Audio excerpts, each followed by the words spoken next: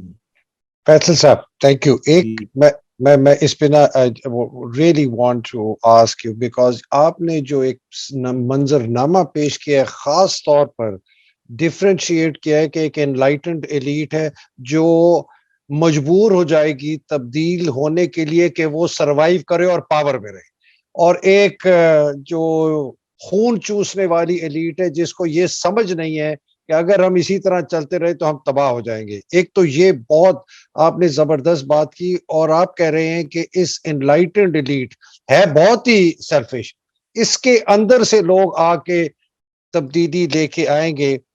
और ये इस तरह है जैसे कि एक औरत जिसने बिकिनी पहनी हुई है, अब बिकिनी पहन के बाहर नहीं जा सकती, तो उसने पर्दा पहनना शुरू कर दिया अपने ऊपर, लेकिन जहन वही वाला है, लेकिन पर्दा इसलिए किया कि लोग अब उसको एक्सेप्ट कर ले कि हाँ यार, ये अब ये बिकिनी वाली औरत जो है या आदमी, ये अब इसने या दाढ़ी रख ली है, मिसाल के तौर।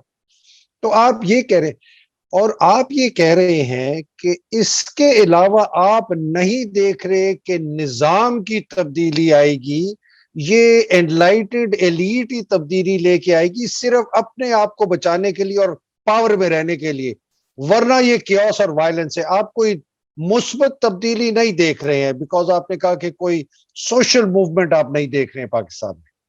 देखिए, 2 किस्म की चेंज हैदर साहब हम हिस्ट्री में देखते हैं। One is called what are called social revolutions, जिसमें एक रेवोल्यूशनरी चेंज आता है। आपने वो फ्रेंच रेवोल्यूशन में देखा, आपने वो चाइनीज रेवोल्यूशन में देखा, आपने वो इरानियन रेवोल्यूशन में देखा, और रशियन रेवोल्यूशन में देखा, अमेरिकन रेवोल्यूशन में भी। एक पूरी की पूरी एलीट और एक सोच को उठा के बाहर फेंक देती है, लेकिन उसके लिए मैसिव सोशल मोबिलाइजेशन होती है और बड़ी लार्ज स्केल पे आपको कुर्बानी देनी होती है। मुझे नजर नहीं आता कि ये क्या इस किस्म की ऑर्गेनाइज्ड कोई मूवमेंट है, वो उसकी लीडरशिप कौन है, कौन सैक्रिफाइस देने के लिए तैयार है, मुझे ये नजर नहीं आता।